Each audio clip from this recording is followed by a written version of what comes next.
Bonsoir et bienvenue à notre émission Minute de vérité, l'émission qui apporte des réponses à toutes vos questions. Ce soir, je suis avec Ness. Bonsoir Ness. Bonsoir Nina. Et je suis avec notre invité de ce soir, l'apôtre Eddie Kadibou-Kondolo. Bonsoir apôtre. Bonsoir sœur Nina. Et ensemble, nous allons essayer de répondre à toutes les questions que vous vous posez. Nous sommes toujours sur notre grand thème de la délivrance. Et j'aimerais inviter Ness à nous poser la première question, si elle en a. Oui, j'en ai. Donc bonsoir à vous qui nous regardez.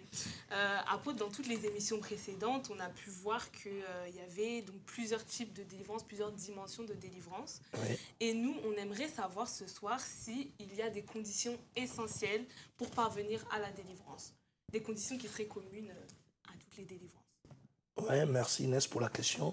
C'est vrai qu'il y a des conditions essentielles pour parvenir à la délivrance, parce que la délivrance n'est pas un fruit d'hasard. La délivrance est un résultat d'un acte de foi et le résultat du respect de plusieurs principes, partant déjà du premier principe qui consiste à pouvoir crier à Dieu, parce que la vraie délivrance, c'est Dieu qui la donne. Et crier à Dieu à travers Jésus-Christ. La Bible dit, le Fils de l'homme a paru pour détruire les œuvres du diable. Jésus a paru réellement pour détruire les œuvres du diable et c'est Jésus qui apporte la délivrance. Sans Jésus, il n'y a pas de délivrance. Les gens peuvent aujourd'hui aller voir de marabouts, aller n'importe où pour chercher des délivrances, mais quand Christ n'intervient pas, on ne peut pas parler de délivrance réelle. Parce que la vraie délivrance, c'est le Seigneur qui l'apporte. Alors pour parler maintenant des conditions, il est important aussi de pouvoir souligner ces conditions parce que beaucoup de gens sont à la recherche de délivrance, mais ne savent pas les conditions qui peuvent les amener à la délivrance. Moi, je n'appelle pas ça trop conditions, je vais les appeler peut-être comme étant le principe de Dieu qui conduit réellement à une vie de délivrance. Le premier principe ou la première condition, c'est l'honnêteté dans la confession. Il y a des gens qui veulent être délivrés, mais qui ne sont pas honnêtes avec les confessions, qui ne sont pas honnêtes avec ce qu'ils ont fait dans leur passé. Et ça, c'est difficile pour que des gens puissent parvenir à la délivrance. Pour la simple raison qu'il y a certaines choses qui peuvent avoir ouvert des portes dans notre vie et nous devons savoir les confesser, nous devons savoir les dire, les dénoncer. Et en les dénonçant, c'est une façon pour nous je dirais pas ridiculiser les diables, mais une façon pour nous d'exposer l'ennemi. Et quand l'ennemi est exposé, l'ennemi lâche prise. La deuxième condition, nous pouvons dire, c'est l'humilité. On ne peut pas parvenir à la délivrance si on n'a pas l'humilité, pour la simple raison que c'est l'humilité qui fait que nous venons vers le Seigneur, que nous crions à Dieu, que nous nous humilions pour que le Seigneur puisse réellement faire quelque chose dans notre vie. Il y a plusieurs versets qui parlent de l'humilité dans la parole de Dieu et qui montrent réellement que par la voie d'humilité, nous pouvons encheminer avec Dieu, nous pouvons venir au Seigneur et le Seigneur nous libère. La troisième condition ou le troisième principe, c'est la repentance. Il y a beaucoup de personnes qui veulent la délivrance, mais qui ne sont pas repenties. Pourquoi? Parce que la repentance est une condition importante pour la délivrance, pour la simple raison que la repentance consiste à regretter son péché et il y a certaines alliances, il y a certains liens tissés avec le monde des ténèbres auxquels nous devons renoncer si nous voulons réellement parvenir à la délivrance. Et la repentance nous permet de pouvoir accéder dans le renoncement et avoir réellement la délivrance que nous recherchons. Il y a la troisième condition, je dirais, c'est le pardon. C'est quelque chose de très important aussi. Pourquoi? Parce que celui qui ne pardonne pas se ferme directement à l'action guérissante et libératrice de Dieu. Des fois, nous voulons la délivrance, mais nous refusons de pardonner les autres. Nous nous enfermons, nous fermons les gens dans nos cœurs. En d'autres termes, nous ne pouvons pas prétendre chercher à être libérés quand nous-mêmes, nous n'avons pas encore libéré les prisonniers qui sont dans notre cœur, tel que la parole de Dieu l'enseigne dans Matthieu chapitre 6, le verset 12 à 15. Donc, c'est des conditions importantes. Il y a des personnes qui veulent être délivrées, mais en même temps qui ne veulent pas pardonner. Ça, c'est aussi c'est problématique. Il y a la cinquième condition qui est la prière. La prière doit intervenir. Une prière, pourquoi? Parce que la prière est une arme puissante. La prière a la capacité de briser le joug de l'ennemi. La prière, c'est la clé qui permet à ce que, quelles que soient les situations, quels que soient les liens dans lesquels la personne est tenue, puisse être libérée. La personne qui veut la délivrance doit pouvoir rechercher Dieu par la prière et doit pouvoir prier et chercher le Seigneur réellement pour pouvoir avoir sa délivrance. Et la 6e condition, je dirais, faire appel au Saint-Esprit. Parce que Dieu nous délivre, ce n'est pas un homme qui délivre une autre personne. La vraie délivrance authentique vient du Saint-Esprit. Le Saint-Esprit est l'Esprit de Dieu qui manifeste la gloire et la puissance de Dieu dans la vie de quiconque croit en lui. Jésus dit, vous chasserez les démons en mon nom. Nous chassons les démons au nom de Jésus. Le nom de Jésus est puissant parce que le Saint-Esprit rend le nom de Jésus puissant. Donc c'est hyper important. Il n'y a pas de délivrance sans le Saint-Esprit. Le Saint-Esprit est l'Esprit de Dieu. Le Saint-Esprit est Dieu lui-même qui nous apporte réellement la délivrance. Et il y a la dernière condition, je dirais, entrer dans un combat. Il y a des gens qui veulent la délivrance, mais qui ne luttent pas pour leur délivrance, qui ne cherchent pas leur délivrance. Il y a même, nous voyons certaines personnes qui, carrément, abandonnent leur situation à des pasteurs, à des personnes, à des prophètes, et disent, bon, et ils vont prier pour nous, c'est fini, moi je peux dormir sur mon coussin tranquillement, mais je pense que celui qui veut la délivrance doit comprendre également que l'emprise spirituelle exercée par les forces du diable ne peut être vaincue que si nous nous lèvons dans la foi. Il faudrait que nous puissions être revêtus des armes de Dieu, que nous puissions combattre. Parce que les démons ne lâchent pas quelqu'un si facilement. Il y a un combat. Il y a des démons, des esprits démoniaques qui sont faibles, approximativement faibles. Mais il y a aussi des esprits qui sont corrosifs, qui sont persistants. Et cela nécessite un combat spirituel avéré. Donc voilà un peu en globalité les conditions nécessaires qui permettent à la personne de pouvoir accéder vraiment à sa délivrance totale. Merci beaucoup pour ces réponses. Je crois qu'en tout cas, celui qui a entendu toutes ces conditions ne peut pas sortir de cette émission sans savoir avoir les clés, en fait, qui le mèneront jusqu'à sa délivrance. Merci. Il n'y a pas de quoi. Alors, apôtre, comment les démons sortent-ils alors? Les démons, comment est-ce qu'ils sortent? J'aimerais déjà préciser que les esprits impurs, pour répondre à ta question, Cernina, les esprits impurs peuvent sortir de différentes façons. Dans plusieurs cas, ils quittent le corps par plusieurs voies. Parce que beaucoup de gens pensent que les esprits impurs sortent seulement quand les gens crient. Ah, je pars, je pars, il part. Mais quand nous lisons la parole de Dieu, et même quand nous observons de près les 4 évangiles qui enseignent sur le ministère de la délivrance de Jésus, nous allons retrouver qu'il y a plusieurs façons dont les démons partent. Et je m'aimerais énumérer quelques-uns pour répondre à ta question.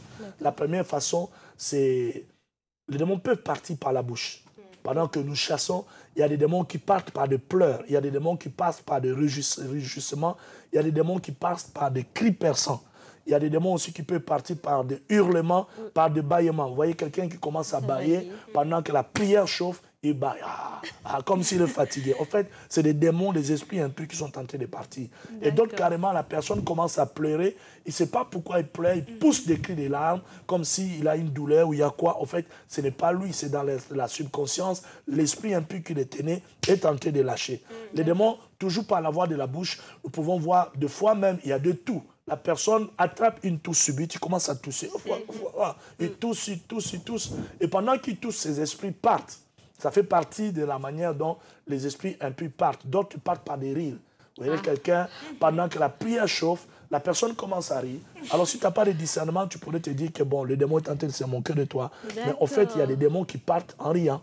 Il y a 2 fois les rires, mais les démons sont tentés de partir. Et d'autres partent carrément par des crachats, des bavements, par des gémissements. Il y a certaines personnes qui gémissent quand ils sont libérés, quand ils sont délivrés. Il y a certaines personnes qui crachent. Il y a des crachats, tu te poses la question, mais où sont ces crachats? D'où viennent tous ces crachats? Donc bref, ce sont des moyens par lesquels les démons partent, surtout partant de la bouche. Et il y a une deuxième façon dont les démons partent, c'est par les narines. Ouais. Les démons partent aussi par les narines, parce que le corps humain est comme une maison. Vous voyez, quand vous entrez dans une maison, tu peux sortir. Il y a des fenêtres, exactement. Il y a des fenêtres, il y a des toits, il y a... Bref, il y a plusieurs... Il y a des balcons, tout ça, il y a beaucoup de sorties. Même s'il y a une porte d'entrée précise, mais il y a plusieurs sorties dans une maison. C'est pareil aussi dans un corps aussi. Donc, en parlant des narines, des fois, les démons partant des narines. Vous allez remarquer, par exemple, une expiration profonde et saccadée. Il y a des gens qui expirent profondément d'une manière saccadée. Les esprits impurs partent. D'autres, c'est par des éternuements. Les gens éternuent par les nez. Tu vois, quelqu'un éternue comme s'il chopait une grippe subite. D'une manière très répétée, très forte. c'est des manifestations qui prouvent que réellement les esprits impurs sont en train de partir. Et d'autres, carrément, ils sont encombrés dans leur nœud. Il y a un rhume brutal qui apparaît. Ils commencent à chercher à se moucher. C'est par là que les démons partent aussi. Et la personne qui commence à se moucher, comme s'il avait un problème de coulement nasal, mais subitement. Et j'ai déjà vu aussi les démons partir par des saignements spontanés de nez. Pendant que la prière chauffe, la prière est en train de chauffer de délivrance, les esprits impurs ont commencé à lâcher la personne a commencé à saigner des nez. Donc, ce sont des voies par lesquelles les esprits partent. Les démons peuvent partir aussi par les yeux. Il y a des gens, pendant la délivrance, tu vois, les yeux tournent, tu regardes, tu ne vois plus le noir, tu vois que le blanc. La personne devient un peu comme un mort. Mais en fait, le Saint-Esprit est en train d'opérer et obliger la puissance des ténèbres de pouvoir partir. Il y a des démons qui partent aussi par d'autres moyens qui sont, au-delà de tous les moyens que j'ai dit, qui sont d'autres moyens qui sont importants. Par exemple, par le port. Il y a des prières, il y a des moments de délivrance où on peut prier pour quelqu'un. Vous voyez réellement que la personne commence à transpirer. Il ne fait pas chaud, mais la personne transpire vraiment à grosse goutte. Il transpire parce qu'il y a quelque chose de spirituel qui se passe dans sa vie. Il y a une libération et cela peut provoquer des transpirations au niveau du port. Les démons peuvent partir aussi par la voie de sexe.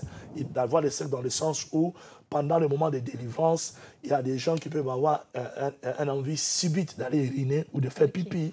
Et la personne peut être libérée par cette voie-là. Il y a d'autres personnes qui entraînent même des transpirations qui sont abondantes, qui commencent à transpirer. Et d'autres vont même par la voie des selles. Il y a aujourd'hui des gens qui sont libérés. Je vis des personnes être libérées comme ça et par après, quand ils vont au sel, il y a des sels vraiment qui puent, qui ne sentent pas trop bon parce que le Seigneur est en train de purifier la personne de dedans. Donc tout ça, ce sont des réactions par le cœur, par lesquelles le Seigneur délivre, par lesquelles les démons peuvent aussi partir. Nous voyons également par la voie toujours sexuelle, nous voyons des urines qui sont abondantes. Il y a des délivrances qui se font. Il y a des urines abondantes, il y a des urines soudaines ou constantes. Tout ça, ce sont des voies par lesquelles les démons peuvent partir. Mais l'essentiel, pour la personne qui reçoit sa délivrance, après que les démons soient partis, que la personne se sente soulagée et que la personne entre dans une vie de restauration totale. Donc voilà un peu en gros comment les démons sortent dans un corps. D'accord. Et du coup, tout ça, ça se passe au moment de la délivrance elle-même ou parfois quand la personne rentre Deux fois, chez elle. oui, deux fois, ça peut se passer pendant la délivrance. Je vis des gens pendant la délivrance, par exemple, pisser sur eux pendant la délivrance. Donc, ça se fait. Et deux fois, ça peut se passer quand la personne rentre à la maison. D'accord. Et la délivrance, c'est comme un hôpital. Là. Il y a des choses terribles qui se passent. Je vis des gens attraper des diarrhées subites pendant la délivrance, directement. Donc, ça peut se passer pendant ces moments-là ou ça peut même se passer après. Parce qu'il y a des fois des personnes qui sont étonnées pendant la délivrance. Elles ne ressentent rien. Elles sentent rien, elles sentent rien dans leur corps. Mais quand elles rentrent chez elles, elles ont la diarrhée. Elles n'ont rien mangé de bizarre, mais elles commencent à faire la diarrhée. C'est quoi? C'est une purification. Le Seigneur purifie. Ou bien quand elles rentrent, elles ont des urines abondantes qui commencent à soudainement partir. Bref, Dieu a plusieurs façons d'agir. Donc, les démons ne partent pas toujours de la même façon. Ça, c'est quelque chose que nous devons pouvoir exhorter les téléspectateurs à ça. Parce qu'il y a des personnes qui expérimentent la délivrance et parce qu'ils n'ont pas entendu les démons crier, ils n'ont pas entendu les démons s'agiter, ils se disent certainement, moi, je ne suis pas délivré. Certainement, ces démons ne sont pas partis. Tous les démons ne partent pas de la même façon. Quand nous lisons la parole de Dieu, nous allons voir d'autres personnes ont été agitées, d'autres ont quitté comme ça, d'autres n'ont pas été agitées. Bref, il y a plusieurs manières dont les démons peuvent partir dans un corps. Le tout, c'est d'avoir le discernement quand on chasse un démon. C'est d'avoir le discernement quand on opère dans la délivrance, avoir la sensibilité pour comprendre qu'ici, le démon a lâché prise. Parce que d'ailleurs, certaines personnes pensent que le démon partent réellement quand le démon te dit « je suis parti ». Mais le démon, il faut comprendre aussi que le diable est le père des mensonges. Il peut dire « je pars, je le laisse », mais il est là. Alors si tu te fies seulement à ses paroles, à lui sans avoir le discernement, tu peux tomber dans les panneaux. D'où la nécessité de discernement et la nécessité de comprendre comment est-ce que les démons partent. Donc ils peuvent partir par la bouche, par les narines, par les yeux, par la peau, par le sel, par le sexe, par plusieurs moyens dont Dieu peut utiliser par lesquels ils peuvent libérer un corps. D'accord. Voilà. Merci Donc, pour moi, cette j'ai une question qui est réponse. quand même une question de curiosité, hein, je peux la qualifier comme ça. Oui. Quand un démon quitte un corps par des vomissements, par les selles, par l'urine, comme vous avez expliqué, est-ce qu'on peut considérer ces selles-là comme étant naturelles, en fait? Est-ce qu'on peut dire, ouais, c'est ce que la personne a mangé et ça sort, voilà. Ou est-ce que vraiment ça vient qu'au moment de la délivrance? Ça peut être naturel, tout comme ça peut venir au moment de la délivrance. Vous savez, dans le monde des délivrances, c'est un monde compliqué. Moi, j'ai vu quelqu'un vomir, par exemple, un repas qu'il a mangé il y a 9 ans. Alors là, Le monsieur a été charmé par une femme, il a abandonné sa maison, il a abandonné les enfants, il est parti. Et un jour, Dieu le touche, il dit, ah tiens, je vais faire un tour dans cette église-là pour voir comment les choses se passent. Par curiosité, il est venu. Et la parole l'avait touché. Et pendant le moment de prière, tellement que sa femme priait aussi, réclamait son mari, Dieu l'a touché. Et qu'est-ce qui s'est passé? Ce monsieur a vomi une nourriture qu'il avait mangée très longtemps. Et lui-même, il reconnaît où il avait mangé cette nourriture. wow. Et la nourriture, elle est sortie, quand vous voyez la nourriture, c'est comme si elle venait d'être préparée. Ça, c'est des réalités de la délivrance. Donc, c'est pour dire que même par rapport à la question que la sœur Annette pose, des fois, ça peut être des déchets organiques du corps que le corps fait sortir, mais en le faisant sortir, ça sort en même temps avec les esprits. C'est tout comme ça peut être de voies par lesquelles l'ennemi est entré. Parce qu'il y a certains démons qui entrent, par exemple, par la voie de la nourriture, et Dieu peut les faire sortir par la voie extérieure. D'accord. Donc, ça, il faut comprendre comment est-ce que le Saint-Esprit opère dans ces dimensions-là. Ça peut être des choses spirituelles qui sortent, ou ça peut être des choses naturelles qui sortent étant accompagnées des choses spirituelles.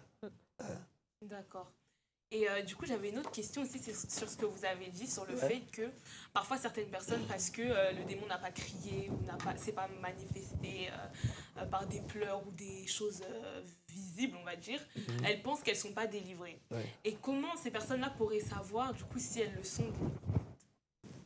Pour savoir si on est délivré, il y a des signes que j'appelle les signes de soulagement après la délivrance.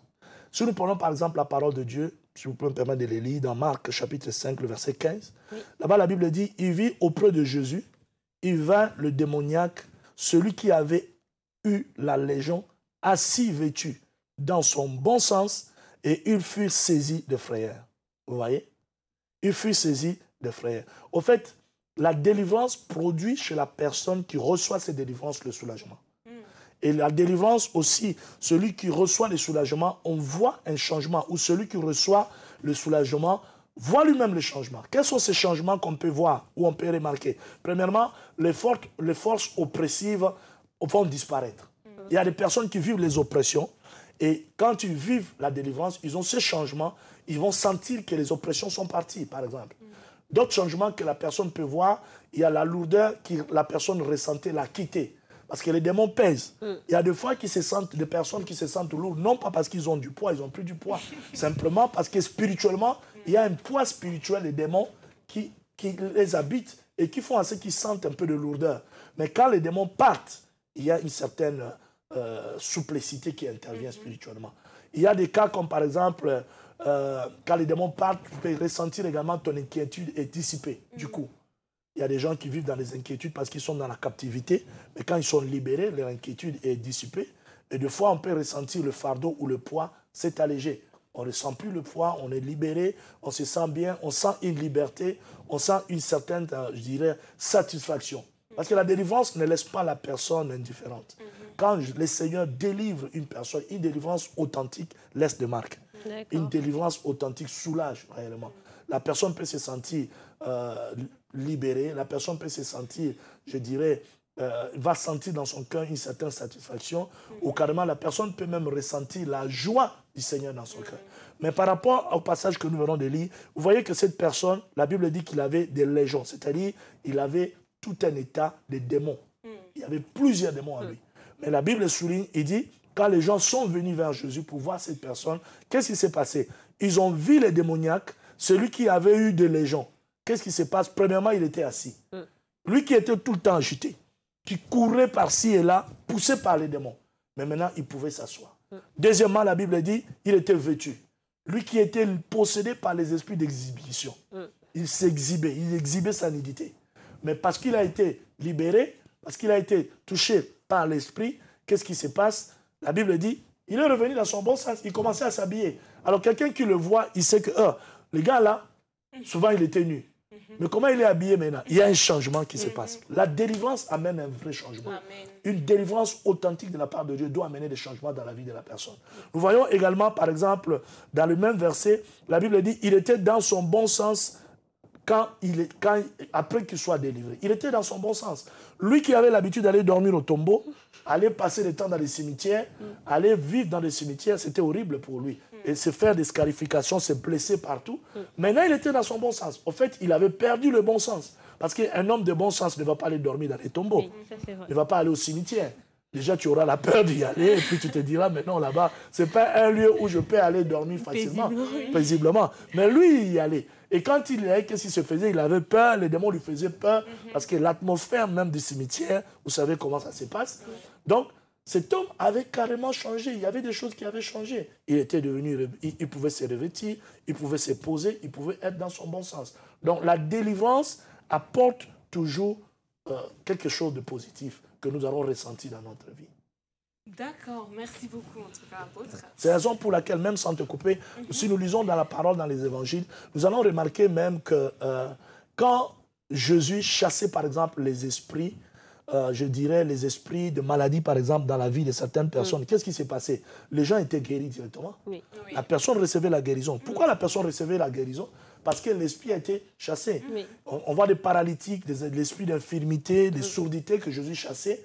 Automatiquement, la personne écoutait. Parce que l'esprit qui était derrière part. Quand l'esprit qui est derrière la chose, qui tient la chose, lâche, il y a un changement qui entre. Et le changement est visible. Donc ça, c'est important de comprendre ça. Le changement. Merci pour ces précisions. Du coup, j'ai une dernière question Ouais. qui est, donc bon, admettons qu'on a saisi toutes les clés que vous avez données tout au long de cette saison sur la délivrance et que maintenant, on a accédé à notre délivrance. Ouais. Est-ce que c'est possible qu'on se fasse à nouveau posséder? Et est-ce que, si c'est possible, il y a des moyens de garder sa délivrance? Oui, la question elle est importante. Je vais répondre avec deux volets. Premier volet, je dirais, oui, il est possible qu'on se fasse reposséder. La délivrance n'est pas un acquis. Nous devons comprendre que la délivrance est le résultat de la grâce. Parce que Christ est mort et il a vaincu le diable, il nous a justifiés par son sang et il nous a purifiés. Alors s'il nous a justifiés, il nous a purifiés, quand il nous délivre et quand nous accédons à la délivrance, nous devons pouvoir garder cette délivrance. Pourquoi? Parce que la Bible l'enseigne. Jésus dit dans Matthieu, chapitre 12, le verset 43 à 45, je lis, la Bible dit, lorsque l'esprit impur est sorti d'un homme, il va par le lieu aride, cherchant du repos. Il n'en trouve point, alors il retourna dans la maison d'où il dit, je retournerai dans la maison où je suis sorti. Et quand il arrivait, il la trouva vide, balayée, ornée et s'en va. Il prend 7 autres esprits méchants que lui, ils entrent dans la maison et s'y établissent. La dernière condition de cet homme est plus pire que la première. C'est de quelle condition dont on parle ici? C'est la possession de nouveau. Donc la personne qui est délivrée doit apprendre à garder sa délivrance. Pourquoi? Parce que s'il ne garde pas sa délivrance, il sera repossédé. Et l'apôtre Paul, dans le livre de Galates, au chapitre 5, le verset 1, là-bas nous l'enseigne aussi en disant, c'est pour la liberté que Christ vous a affranchi, demeurez donc ferme, ne vous laissez pas mettre de nouveau sur le joug de la servitude. En d'autres termes, ne vous laissez plus posséder, ne vous laissez plus être captif. Donc, la délivrance doit être gardée. On peut garder sa délivrance. Malheureusement, ce que nous remarquons aujourd'hui, il y a beaucoup de personnes qui retournent dans la captivité en raison de l'ignorance de tout ce que je viens de dire tout à l'heure. Beaucoup de personnes qui pensent que Christ nous a délivrés, dès qu'il nous est libre de l'emprise de l'ennemi, dès qu'il nous délivre de l'emprise de liens sataniques, on peut faire ce qu'on veut. Le Seigneur nous libère de l'esclavage de Satan pour que nous soyons en quelque sorte ses esclaves, pour que nous soyons en quelque sorte de personnes qui lui appartiennent, pour que nous lui appartenons, pour que nous vivons dans la liberté avec lui. Donc, il est important que les téléspectateurs comprennent que quand nous recevons la délivrance, nous devons pouvoir garder la délivrance. Alors, pour répondre à la deuxième sous-question, comment garder maintenant la délivrance? C'est ça le problème. La délivrance se garde, parce que la délivrance n'est pas un acquis. Et comment garder la délivrance? La première des choses, il est important que nous comprenions qu'il y a des principes importants que nous devons garder précieusement quand nous sommes délivrés, que nous devons respecter. qui nous permettront de pouvoir garder notre délivrance. Le premier principe, c'est être dépendant de Dieu et de la Seigneurie de Jésus. Si le Seigneur te délivre, c'est pour que tu dépendes de lui, c'est pour que tu puisses être dépendant de lui. La Bible dit dans Romains 6, le verset 17 à 20, « Mais grâce soit rendue à Dieu de ce qu'après avoir été esclaves du péché, vous avez obéi de cœur. À quoi? À la règle de la doctrine dans laquelle vous avez été instruits. Ayant été affranchis, vous êtes devenus esclaves de la justice. » Donc vous voyez, donc, il est important pour nous ici de comprendre que quand le Seigneur nous affranchit, le Seigneur nous libère, nous devons apprendre à être dans sa Seigneurie. Or, pour marcher dans la Seigneurie de Jésus, il faut l'obéir. Donc, pour pouvoir garder sa délivrance, il faudrait aussi avoir la foi à la parole de Dieu. C'est important. Parce que des fois, on est délivré, la parole de Dieu nous est prêchée, nous est donnée, et le diable peut venir nous faire croire qu'on n'est pas délivré. Et toute notre foi doit jouer aussi. Il y a des personnes qui se font reposséder, non pas forcément parce que ils sont allés encore dans forniquer ou je ne sais pas aller faire quoi, mais, ou aller voir les marabouts, le fétichisme, mais les personnes qui se font reposséder simplement parce qu'ils n'ont pas eu la foi à la parole de Dieu. Parce que quand le diable apporte ses mensonges, ils n'ont pas su repousser le mensonge de l'ennemi. Le psalmiste dit dans Psaume 33, le verset 4, la parole de l'Éternel est droite et toutes ses œuvres s'accomplissent avec fidélité. Donc faire confiance à la parole de Dieu quand nous recevons la délivrance, croire à la parole de Dieu, garder sa délivrance par la foi est très important. Et la foi intervient beaucoup à ce qui concerne garder sa délivrance. Parce que de temps à autre, le diable peut venir souffler. Te dire que tu crois que tu es délivré, tu crois que tu es libéré, tu crois que ceci. Malgré que tu as vu les effets, malgré que tu as ressenti une liberté, tu as ressenti la paix, le diable peut apporter ses mensonges pour te dire, mais ce n'est pas encore ça, mais tu n'es pas encore délivré, mais il y a encore des choses qui sont en toi. Non, tu es encore mon esclave. C'est là où le combat de la foi doit être engagé. C'est là où la foi doit se mettre en action, la foi à la parole de Dieu. C'est important. Donc, la troisième condition pour garder sa délivrance succède la deuxième condition, c'est-à-dire être sûr de sa délivrance. Il y a des gens qui ne sont pas sûrs de leur délivrance. Ils sont libérés, mais ils ne sont pas sûrs. Alors, qu'est-ce que le diable fait? Le diable va faire de tout son possible pour te faire croire que tu n'es pas délivré. Même quand tu es délivré, le diable te fera croire que tu n'es pas délivré. Même quand tu es libéré, le diable te fera croire que tu n'es pas libéré. Dans le but de te décourager, dans le but de te garder dans l'incrédulité, parce que l'incrédulité est une porte d'entrée pour les démons. Quand tu es incrédule, tu ne crois pas, c'est là où le diable peut maintenant agir de nouveau. C'est là où d'ailleurs la parole de Dieu, je crois, quand elle parle d'une maison qui est balayée, mais une maison qui n'est pas habillée, qui n'est pas meublée, moi, je vois dans ce sens-là, une maison balayée, c'est une maison délivrée. C'est une personne délivrée, c'est une personne purifiée, pardonnée. Mais une maison balayée sans équipement veut dire une maison qui n'a pas la parole, en fait. Une vie qui n'a pas la parole de Dieu. C'est là où la foi à la parole est très importante. Donc, nous devons être sûrs de notre délivrance. Et puis, la quatrième des choses pour garder sa délivrance, c'est fermer les accès au diable. Éphésiens 4, 27 nous dit ne donnez pas accès au diable. Donc ici, quand on parle de fermer la voie, les accès au diable, c'est renoncer aux œuvres du diable, aux œuvres de la chair. Il y a certaines choses auxquelles nous avons pratiqué autrefois qui ont ouvert des portes à l'ennemi. Nous devons renoncer. C'est comme il y a des gens aujourd'hui qui reçoivent la délivrance. Ils viennent à Christ, ils reçoivent la délivrance et par après ils retournent dans la magie. Ils viennent à Christ, ils reçoivent la délivrance et par après ils retournent dans leur ancienne vie. Ça ne peut pas aller. Quelqu'un qui reçoit la délivrance et qui retourne dans son ancienne vie, ça ne le fera pas. J'ai vu lors de mon ministère une dame qui avait l'habitude de fréquenter les exorcistes, le voyant, des trucs comme ça, les médiums, et qui avait une fille qui avait un problème. Et cette fille a été délivrée, restaurée. Et quand il a réussi sa restauration, la dame a pris la fille et a amené la fille chez les exorcistes, chez les médiums, pour qu'ils aillent, soi-disant, blinder la fille contre les esprits qui étaient sortis. Qu'est-ce qui s'est fait? La fille a disparu mystiquement, physiquement dans la maison. Donc, ce n'était pas évident. Et c'est après la prière que nous sommes venus retrouver cette fille, je crois, si j'ai encore une bonne mémoire, 3 semaines ou 2 semaines plus tard, dans la brousse, à des centaines de kilomètres de la ville où les parents vivaient. Pourquoi? Parce que la fille était tenue, était captive par les esprits des sirènes, des eaux, des trucs comme ça. Et quand elle a ramené cet enfant vers le médium, les gens à qui malheureusement a amené cet enfant pour pouvoir protéger l'enfant, travailler avec les esprits de Mami Wata, de Tati Wata, ils ont dit, bon, on était partis, toi-même tu nous l'as ramené, alors nous les prenons. Donc vous voyez, donc c'est important d'apprendre à fermer les portes en évitant les œuvres de la chair et puis en renonçant les œuvres du diable dans nos vies. Ça, c'est hyper important. C'est ainsi, Galates chapitre 5, le verset 16 nous dit « Marchez selon l'esprit, vous n'accomplirez point les désirs de la chair. » Et puis, Galates 5, 24 dit « Ceux qui sont en Jésus-Christ ont crucifié la chair, ses passions, ses désirs. Si nous vivons par l'esprit, marchons aussi par l'esprit. » C'est par l'esprit que nous avons été délivrés. C'est par l'esprit aussi que nous devons marcher. La dernière condition importante aussi pour garder sa délivrance, que je failli oublier, c'est la communion fraternelle. La communion fraternelle, elle est très importante. Il y a des gens qui viennent à l'église, qui reçoivent la délivrance, qui partent pour ne plus revenir. Ils attendent la seconde possession pour revenir encore. Et ça, c'est très dangereux. La communion fraternelle, bien aimé, est très importante. Parce que si nous lisons Actes des Apôtres, chapitre 2, le verset 42, nous voyons là-bas que la Bible dit clairement qu'ils persévéraient dans les enseignements des apôtres, dans la communion fraternelle, dans la fraction de pain. C'est très important. Donc la liberté en Christ, bien aimé, est conditionnée par la soumission à sa seigneurie. C'est hyper important. Donc nous devons comprendre cela. Si nous ne le comprenons pas, nous allons nous faire délivrer, reposséder, délivrer, reposséder, et nous allons finir par fatiguer les hommes de Dieu. Et ça, ce n'est pas une bonne chose. Donc il faut que le peuple de Dieu comprenne ça. Voilà un peu ce que je peux dire, je peux répondre à cette question. Merci beaucoup, apôtre.